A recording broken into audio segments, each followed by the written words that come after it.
Do you ever feel overwhelmed by the ever-changing world of technology? Tech It Out can help make some sense of it all. Breaking down geek speak into street speak, technology columnist, author, and TV personality Mark Saltzman covers consumer technology each week for every listener. Mark tackles the latest news, reviews, and how-tos to help you understand what's hot, what's not, and why. Hey everyone, welcome to Tech It Out, episode 131. Thank you for tuning in on your local radio station, or perhaps you've downloaded the podcast. Either way, thrilled to have you along. We have a great show planned for you this week, including a conversation with Orangetheory Fitness in a moment to chat about tech used inside the popular fitness club franchise, including a new device that works with Apple Watch. After that, we'll talk with Google about some tips and tricks to getting the most out of your Google Nest smart speaker, or you may have a Google Nest Hub smart display.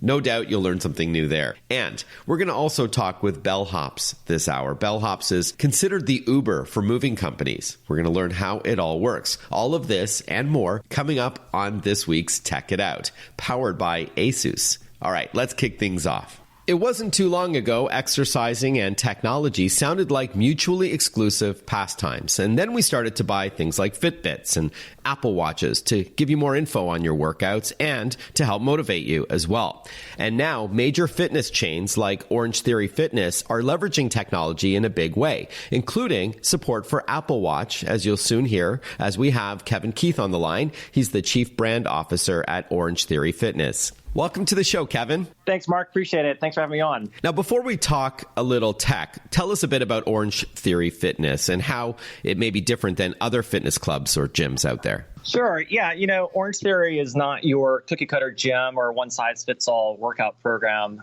We're a boutique fitness concept.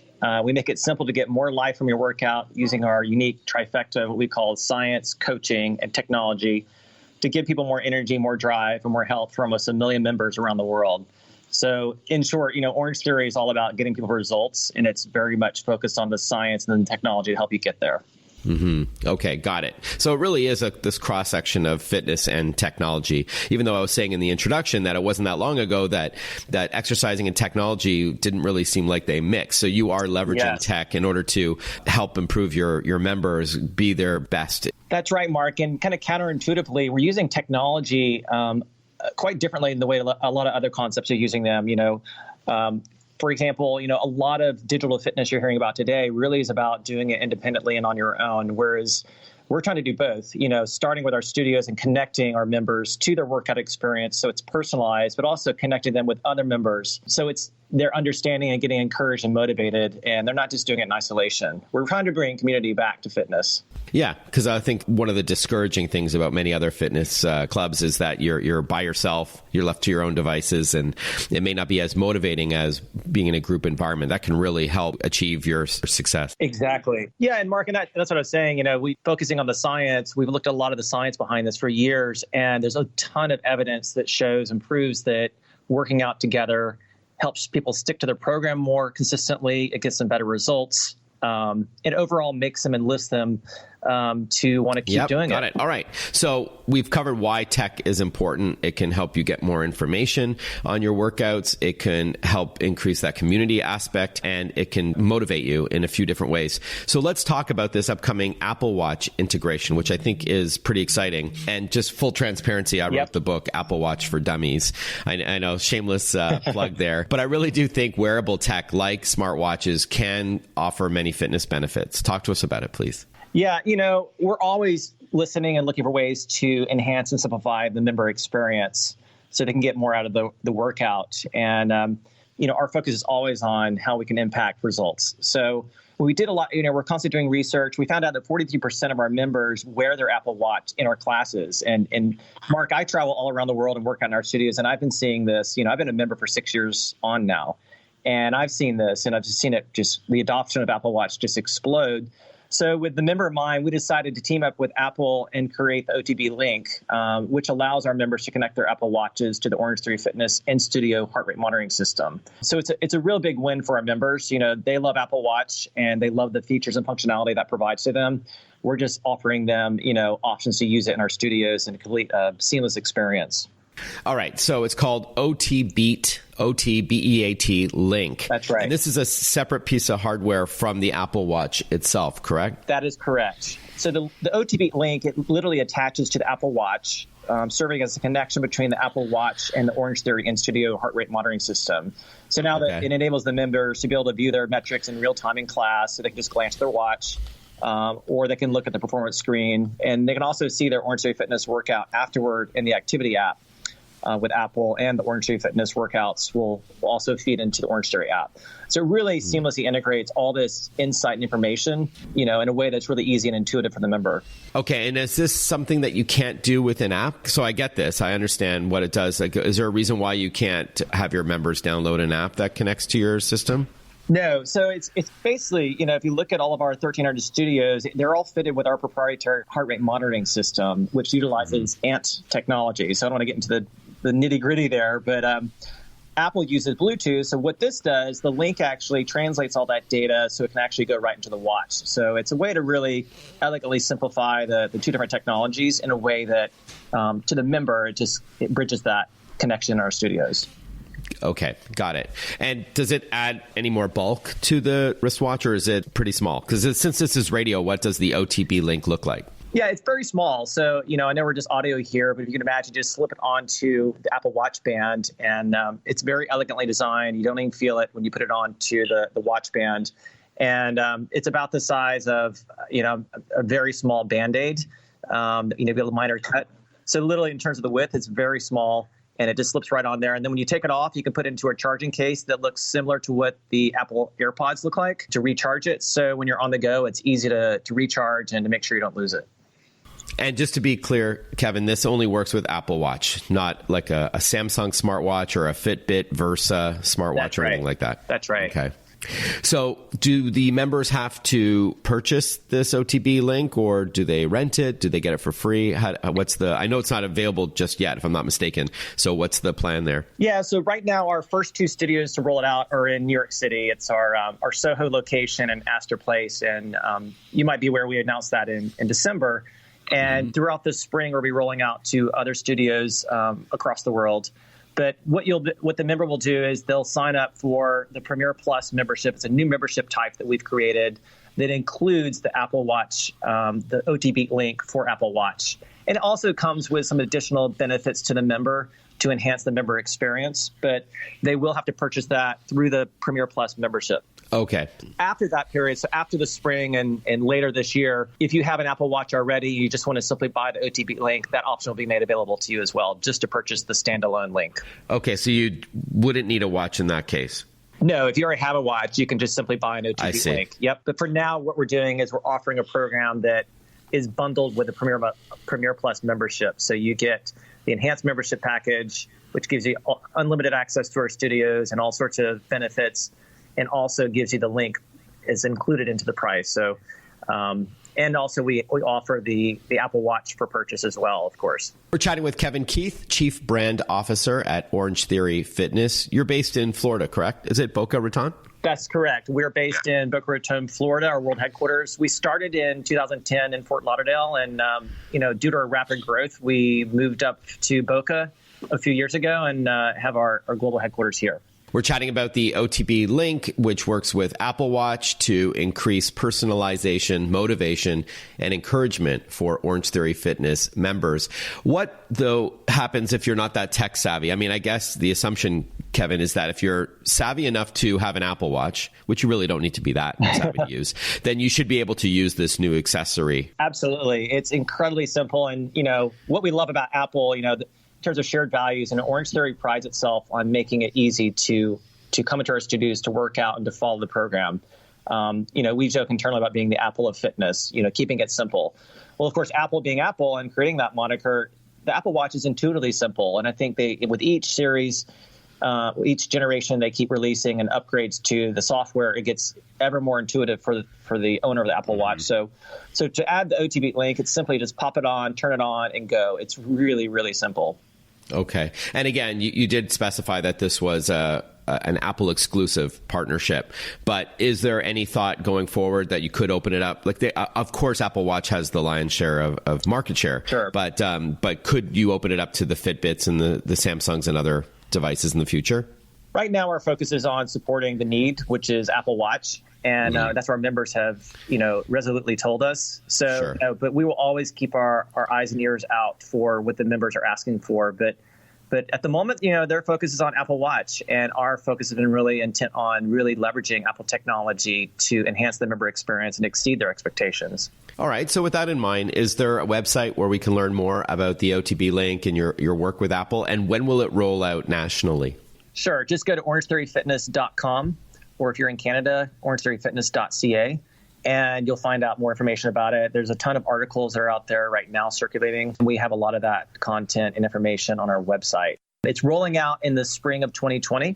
So starting shipments in early March, April, look for it this spring. All right. Kevin Keith from Orangetheory Fitness, thank you very much for your time. Sounds great. Hey, thanks, Mark. It's always a pleasure. When we return on Tech It Out, we're going to talk with Google about getting the most out of your smart speaker. But first, this show, Tech It Out, is powered by ASUS, the company that creates technology for today and tomorrow's smart life, including its line of award-winning laptops, desktops, monitors, smartphones, smartwatches, tablets, and more. For those in search of incredible, visit asus.com/US/radio. That's ASUS.com/US/radio. We'll be right back. Listen to Tech It Out whenever you want. Find the Tech It Out podcast at iTunes or wherever you get your podcasts.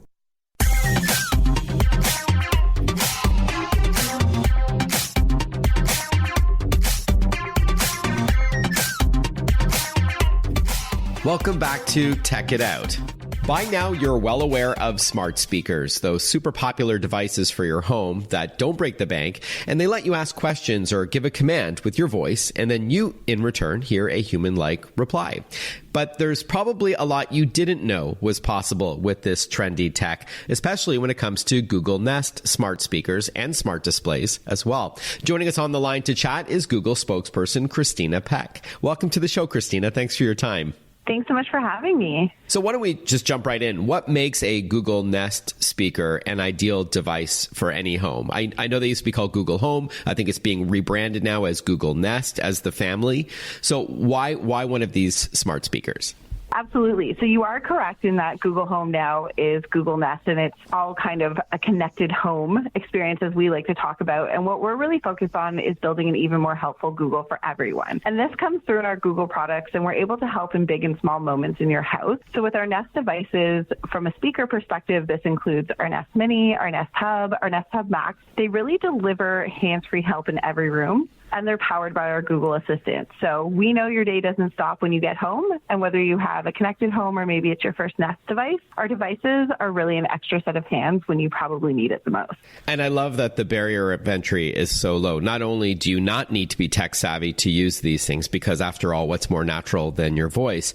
But as I said in my introduction, you're not breaking the bank. And then what you can do with it is virtually limitless. Absolutely. And it's a great way for somebody to introduce it into their house and to start to see the benefits and how helpful it can really be. So even if you're just getting in an entry point with a Nest Mini, you're still able to ask it questions, tell it things to do. So maybe you want to set a reminder, or it's your own personal Google, always ready to help. The other thing is if you start to introduce other smart devices into your home, such as light bulbs, coffee makers, you can start to have a connected home experience. So through your Google device, you're able to say, hey, Google, turn off the lights or turn on the lights when you're coming home. So maybe you're walking into the house carrying all your grocery bags and you actually don't have a free hand to flip on the lights.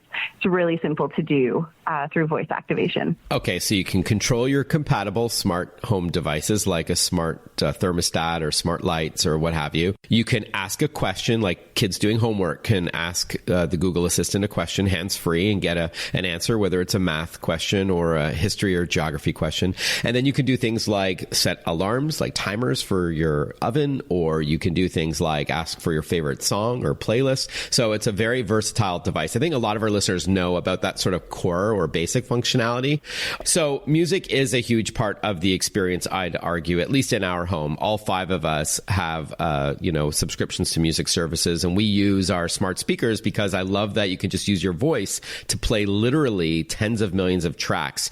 But it's not just about music, but other kinds of audio, right? Can you talk to us a bit about the music and the related things you can do, like podcasts? So similar to you, this is a very used feature in my house. I either always have music on the go or even my favorite podcast. So when I'm cleaning the house, I'm usually catching up on a podcast. But through your Mini, your Hub Max, and even your Nest Wi-Fi, you can go ahead and stream your favorite services. So YouTube Music works, Google Play Music, Spotify. And what you can do is either listen to the latest music that you want to hear or a podcast, audiobook. So it's a great way to kind of stay up to date when you're at home. You can also do things like when you're listening to music, you can use your voice to ask to play it louder or quieter. You can ask Google Assistant things like, what year did this song come out in, or who sings this song? You can play your local radio. You can wake up to your favorite song by setting an alarm using your voice. So that's just scratching the surface about playing music. But you really have like an encyclopedia at, I was going to say your fingertips, but it's really your voice. And then if you have a Google display, then you can also see things like album artwork and in some cases lyrics and things like that as well. Yeah, and actually if you have the Nest Hub or even the Nest Hub Max, you can stream music videos on YouTube. Yeah, that's right. You can also play YouTube videos as well, whether it's music or you can ask for cat videos or whatever you like. We're chatting with Google spokesperson Christina Peck now about some lesser known things that you may not know that your Google Nest smart speaker or smart display can do. So why don't we dive into some of those? I'm going to start first with one that I do every single day. I think it's a great way to add a little dose of optimism into your day. And the command that you would say is, hey, Google, tell me something good. And what this is going to do is your Google Assistant is actually going to prompt them by sharing a recap of good news. So it might show you an article or somebody in the news who's been helping out the community or helping solve our world problems. Love that. Who can't use that these days, especially? So that's pretty cool. I like that. And one that I'll share is the ability to make free phone calls that a lot of people don't know you can do this. So you can do it in 3 different ways. And I'm not talking about this connected to your landline. You don't need a landline. You don't need any of that. So this is all you have to do is say, the keyword, which I won't say in case it activates someone's speakers, but you say that and then you can say one of 3 things. Call, Mary Smith at work if that person is in your contacts on your phone. Second thing you can do is say dial and then say a 10-digit phone number in the US or Canada. That will work. Or my favorite thing is to call a business, and you don't need to know exactly where that business is. You can say, call the Home Depot at the corner of 1st and 3rd Street. Like, it doesn't even need to be exactly at that corner, and it'll actually dial the closest intersection. So a lot of people don't know that you can do that for outgoing calls. That's cool, right? Yeah, and I think this is where you see kind of that helpfulness in the home come through again, right? So if your phone's not on you or you don't have your device near you, maybe you don't even know, to your point, the exact business. You just have to prompt it, and we're going to do the rest of it for you. Right. That's the AI or artificial intelligence working on the back end. We'll continue chatting with Christina Peck from Google. She's a spokesperson for the company. When we return on Tech It Out, we're going to go through a number of other Google Nest and Google Nest Hub tips and tricks, and I'll share some of mine as well. So stay tuned. A lot more Tech It Out coming up. You're listening to the Radio America Network. Want to follow Mark? Google him. Mark with a C and Saltzman with a Z.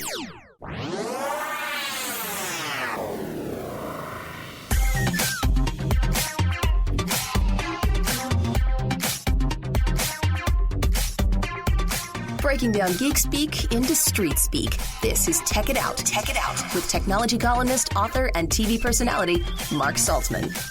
Welcome back to Tech It Out, everyone. Hope you're having a great weekend. If you are listening to this, that is on a radio station that airs it on a Saturday or Sunday, and 88 stations do across the United States. But you also may be listening on demand any time of the week and in any country around the world if you're tuning into the podcast. So thank you for downloading and or subscribing to Tech It Out. We're chatting with Christina Peck from Google. Her and I are sharing some of our favorite tips and tricks to getting the most out of your Google Nest smart speaker or Google Nest Hub smart display. What are some of your other lesser known features of a Google Nest device? So I'm going to give another one that I think is really great for parents. So the Hey Google, talk to my story time command. And if you're not familiar with this, what it's going to do is for parents or family members who maybe are traveling a lot or just simply can't be there in person for your bedtime routine or whenever your story time is with your children, it allows you to still be a part of that experience.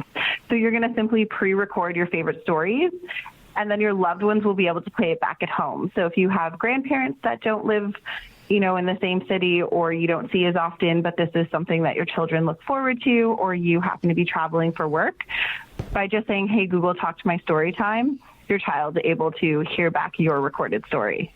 Love that. That's great. Another one that I'll share is if you can't find your phone, you can say, okay, blank, or hey, blank, where's my phone? And if it's stuck in the couch cushions, it'll actually make it ring nice and loud so you can find it. And speaking of finding things, not only can you set reminders such as, hey, blank, at 8 p.m. tonight, remind me to call mom. You can also have your speaker remember things for you. So you can say, hey, blank, or okay, blank, remember that my passport is in the small drawer in the kitchen. And then in the future, as you're getting ready to go to the airport and you're frantically turning your home upside down to try to find your passport, all you have to do is ask your smart speaker where you put it, and she will remind you where you put it because you've told her to. That's a pretty cool feature a lot of people don't know about. Yeah, that's called our memory aid. And I think with that one particularly, once people find out about it, they're using it more often than I think they probably would have expected themselves to. So I use it quite regularly to find my car keys. When you come home with a lot of bags, you're probably just throwing it all down. So when you're leaving the house the next morning in a rush, instead of having to turn everything upside down, I will just set myself that little memory aid reminder. And then I will ask Google where it is. The only caveat is make sure you don't leave any really sort of sensitive information on their speaker. Like if someone, heaven forbid, broke into your home and said, okay, blank, what's the combination to the safe? You don't want your speaker to announce it to someone that you don't want to hear it. So just a funny sort of side note that popped into my head. But yes, I love that reminder feature. Any other tips and tricks for those listening who own a Google Nest speaker or smart display? I have one more that actually just launched not too long ago, and it's called Interpreter Mode. So again, it's powered through your Google Assistant, but it allows it to be your personal translator. So if you maybe have grandparents who speak another language or a family member who isn't well-versed in English and you're living in Canada or you're living in an English-speaking country, it allows you guys to still communicate. So simply by saying, hey, Google, be my blank interpreter, there's 44 different languages that you can insert there. So if I wanted Italian, I would say, hey, Google, be my Italian interpreter. It would then, I could speak English to it and interpret it to Italian for my nonna, per se. Oh, I love that. And she would speak back in Italian and it would say it to me in English. So it allows us to communicate in a really effective and meaningful way so we can have more in-depth conversations even if there is a language barrier. I think that's fantastic. So that's obviously similar to the Google Translate app that I know a lot of travelers use. So this is, just to be clear, the two people who may have a different mother tongue would be in the same room as the speaker, right? It's not to be used like absolutely. Because it's powered on your Google Assistant, if you're using it at your home, you would most likely probably be using it on your Nest speaker, but you can also use it on your Pixel. So if you were traveling to another country or city where the mother tongue isn't yours, it's an opportunity to be able to communicate with locals. Mm-hmm. I guess one last tip that I'll suggest, another sort of aha one, is something called routines, which I think is fairly new. And what this allows you to do is by time, by location, because you're allowing your phone to identify your location with the speaker, or by a phrase that you say, you can have a number of things being done. So for example, you could say every morning at 7 a.m., you can set up a routine to wake you up with your favorite song, turn on the lights to your bathroom, so long as you've got smart lights, of course, that are connected. You can turn on your coffee maker to brew you a cup of joe if you've got, say, a smart plug, which are inexpensive, plugged into the back of the coffee maker, and tell you, how long it's going to take to get to work all at once by setting it with that one routine. That's a fairly new feature, isn't it? Yeah, what I love about that feature is the personalization aspect. So your routine is very different than my routine, and mine's very different from somebody else's. But it's what's helping me in the morning. I think for a lot of people, mornings are tough. If you have kids, I hear it's a little bit harder to get everybody going and everything done. So it's a really easy, efficient way for Google Assistant to be that extra set of hands when you probably need it. All right. Awesome, Christina. I've enjoyed chatting with you. Christina Peck from Google. She's a spokesperson for, among other hardware products, the Nest smart speakers and Nest branded displays that we've been chatting about. Is there a website where you'd recommend to learn more, or your favorite blog that maybe covers some of these like tips and tricks for Google smart speakers? If you want to learn more about the various Nest devices, I would encourage you to check out our Google store online. And then if you want to kind of stay up to date on our latest features, our Google The Keyword blog is a great resource. Christina, thank you very much for your time. I've learned something, and I hope our listeners did as well. Thanks again. Thanks so much for having me. I know Alexa is really, really popular, and Amazon has done a great job, but I also like to have guests on that have other products, right? Whether it's the Google smart home speakers or even Siri. A lot of people have the HomePod. All right, when we return on the program, we are going to learn about a company called Bellhops. They are a moving company that uses technology in an interesting way. They're being considered the Uber of moving companies, and you'll hear why after this short break. And if you have any suggestions for upcoming guests on Tech It Out, if there's a topic you'd like me to tackle, you have a tech question you'd like me to answer on the air or even privately, you can always reach out publicly or privately. If you're on social media, I'm on Instagram, LinkedIn, Facebook, Twitter, and YouTube. And I'm at Mark with a C _ SALTZMAN. That's on Twitter, Mark _ Saltzman. But for the other platforms, it's just Mark Saltzman, one word, like on Insta. So you can find me there, and you can subscribe to my tech tip of the day if you like. But send me a note if you prefer, or DM me, direct message me, private message me. And then email is simply tech@marksaltzman.com. That's TECH@marksaltzman.com. We'll be right back with more Tech It Out. Breaking down geek speak into street speak. Tech It Out, hosted by Mark Saltzman.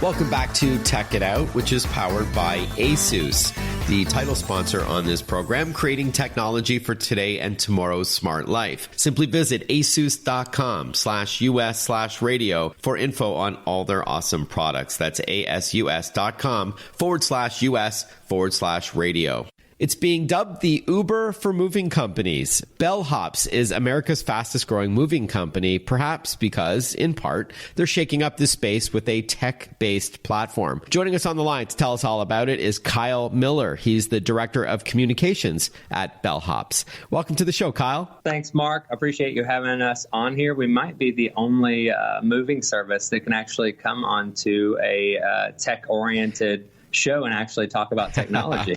That's right. Well, tech, it's no secret, tech changes virtually every industry, but you're right. I don't think I've ever had an interview about moving companies before, but I'm excited to learn what makes it techy. We don't have to, have a deep dive in that space. I'd love to hear what separates Bellhops from other moving companies. So let's just start at a high level. What is Bellhops all about?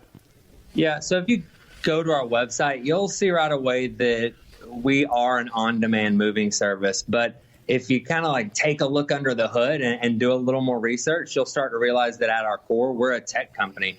And what we've done is set out to build a better moving experience through using technology, which a lot of people in the moving space itself have kind of been reluctant to invest in, just because people are used to kind of this general status quo of what a moving company is. And we wanted to take what is kind of the last industries to be really, really brought up by technology. We wanted to go ahead and do that instead of waiting for somebody else to.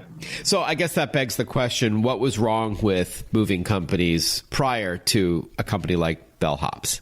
Yeah, I think I like to think of it just first as flexibility. That's probably the hardest part and the most stressful thing about moving. The average person moves about 12 times in their lives, and if they're going to hire a moving company, it's really, really hard to find a company that will be flexible with your time. And so what we did is take the power of the gig economy. You had mentioned Uber and things like Lyft and Shipt and Instacart. What we've taken is the gig economy model, and that's allowed us to be the most on-demand moving service in America. And it allows us to not only be available when no one else is, but it allows us to be a little more transparent in what availability looks like, what cost looks like on different days. It gives us a lot of flexibility in showing the customer that there's flexibility and that there's visibility into the entire process. So that's one, is that tech and our model has really allowed us to be flexible in probably one of the most stressful times that a person experiences, like I said, like 12 times in their lives. Got it. Okay. So I get that. I understand that there is arguably more flexibility when you open it up, and we call it the gig economy. So like hiring someone directly through perhaps an app. And I was going to ask you if there is an app for Bellhops. And I understand that also competition could breed better pricing. But when it comes to moving your stuff, right, your precious stuff, I know a lot of people want to rely on the professionals, and they may even pay a bit of a premium to reduce the odds of something happening. You know, someone drops a dresser or whatever. So because it is the gig economy, you know, how do you address those concerns where it might be it's not someone's full-time gig, for example, and they just want to make some extra bucks on the side by helping people move? Is that okay for most of your customers? That's kind of the differentiator whenever we hear that comparison, Uber of moving, or if someone says Lyft, you know, just replace the type of company. That's something that is a little bit different in the way that we approach. So we have a very, very robust approval process. To give you an example, we had about 28,000 total applications submitted in 2019, and just over 25% were approved to work on our platform. Not only that, but we do all of the basics that you can think of, background check and things like that. But we take it a step further. We do a submission through Answer for questions. So not only do we do the application process, the background check, then we have a written interview where there's a handful of questions that are provided that they answer. And then if they do receive a satisfactory score through those key categories, we then have a live interview with them. Sometimes if we're really busy, that it's submitting a video, or it is actually interviewing on Skype or via FaceTime with one of our recruiters. And what we want to do is not just look at can someone pass a background check, but do they have EQ? Do they have empathy? Because that's really what makes a great mover. Someone who is empathetic is a person that is going to be sure that they're not going to ding walls, be sure that they're on time, and be sure that they take care of a customer's belongings the way we would really, really want them to ensure that the stressful experience isn't stressful. Additionally, we have 3 different levels. You have a recruit, you have a bellhop, and then you have a captain. Some of our captains in cities that we've been in for a while have worked 2, 3, 4, 5, some even at 600 total moves. People aren't just doing this one day a week. A lot of people are making it a career for themselves, especially when they're in college or they're in between jobs or they're going to grad school, because it does pay a lot different than a gig economy job as well. So we're talking on average $21 to $25 an hour, depending on the different cities and tipping and things like that. But the pay is really good. So we keep the really great people on there. There's incentive pay as well as you graduate from recruit to bellhop to captain. So the longer you work on the platform, the more algorithm pays you out and also rewards you with first availability on the best jobs and the biggest jobs. We'll be back momentarily to continue chatting with Bellhops. Stay with us. Follow Mark Saltzman on Facebook, on Twitter, on Instagram. Listen to Tech It Out whenever you want.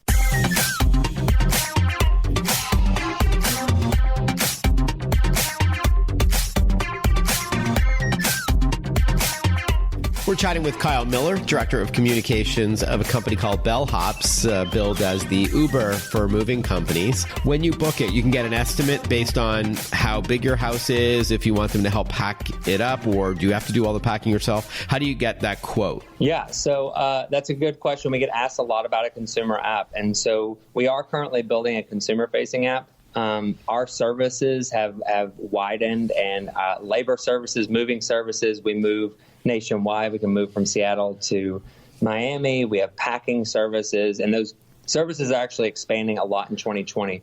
Before that time, we were more of a one-use company. So a consumer-facing app didn't make as much sense in 2017 and 18. But now that we've expanded our services, and we'll continue to expand those services to offer help before the move and after, we are slated to have a consumer-facing app out in spring. The main way that people will actually book with us is 50% on the phone and 50% on the website. But our website is actually built based off of all the data from the 200,000 total moves. So in about 10 minutes, all you got to do, put in your information, your address, your to and from, your point A, point B, a little bit of information. It takes about 10 minutes, and you'll actually get your full estimate right there. And you'll know how much it's going to cost. And then if it does go over that estimate, then it is a pay-as-you-go model right now, and you'll be able to pay as you go through that. Second last question, Kyle. One of the key reasons why people like using Uber over traditional taxis is that could be a lot less to do so. We're talking, 60% or so of the cost of a taxi. Would it be fair to say Bellhops costs less than a traditional moving company? And if so, by what percentage would you estimate? Yeah, that's a very fair statement. There's two things that are key there. One is our investments in technology. We have very little human touch. We don't, because of our performance technology and because of our matching technology, the app does all the work. We don't have any brick and mortars. That allows us to be asset light. And then also we don't own any trucks. So that allows us to be asset light. Our professional drivers are professional box drivers that work a lot like an Uber driver does. They don't do any moving. They actually just drive the truck. And so there's two parts to our workforce, the movers and the drivers. And because we don't have that high cost of having a brick and mortar, we've got a flexible workforce that's available and on demand. And we don't have to have a physical presence in the markets that we're in because our technology does all the performance management on its own.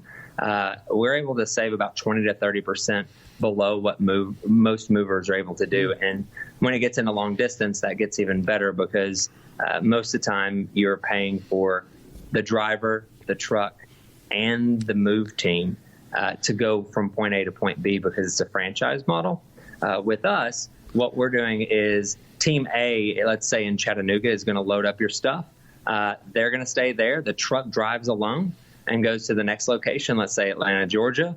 And then the team in Atlanta actually unloads all your stuff into your home. So you're saving costs not only with the way our model is set up, but also just the way we logistically approach moving. Helps with the savings, especially when you're going cross country. Interesting. And then finally, insurance. Is that built into the price? Is that something that you have to pay for extra? How do you handle that? Yeah. So currently we do have coverage that is out to everyone who moves with us for any damages that might occur. There is insurance in the trucks as well. So if anything happens, like the truck turns over, anything like that. And then we'll also be launching a insurance option as well if you want to take like full coverage, say there was a fire or anything that like dramatically could happen. We're going to be adding that into our services in the coming months, and we're testing that out right now where people can have more access to things where if it pours down rain and things like that that aren't really human nature, that's going to address as well. All right. Bellhops, by the numbers, they've transported over 4.5 million boxes to date, totaling 72 million pounds. They've logged more than 375,000 miles, including their longest move ever from Hartford to Seattle, and spent more than 480,000 hours helping Americans get settled into their new lives. Very cool. Bellhops, what's the best website to get going? GetBellhops.com. Go right there. You can take a look at everything. It's great. And our blog has got a lot of useful resources if you're moving soon. All right. GetBellhops.com. Kyle Miller, thank you very much for your time. Appreciate it. Thank you. Well, I hope you enjoyed this week's Tech It Out. We spoke with Bellhops, Google, and Orangetheory Fitness. This program, Tech It Out, is powered by ASUS, creating technology for today and tomorrow's smart life. ASUS, for those in search of incredible. Visit asus.com/US/radio for more info. That's asus.com/US tech.it/radio. Thanks again for tuning into this week's program. If you like it, please give us a review on your favorite podcast platform and tell a friend. All right, have a great rest of your weekend, everyone. Catch up with you next week on Tech It Out. Bye-bye for now.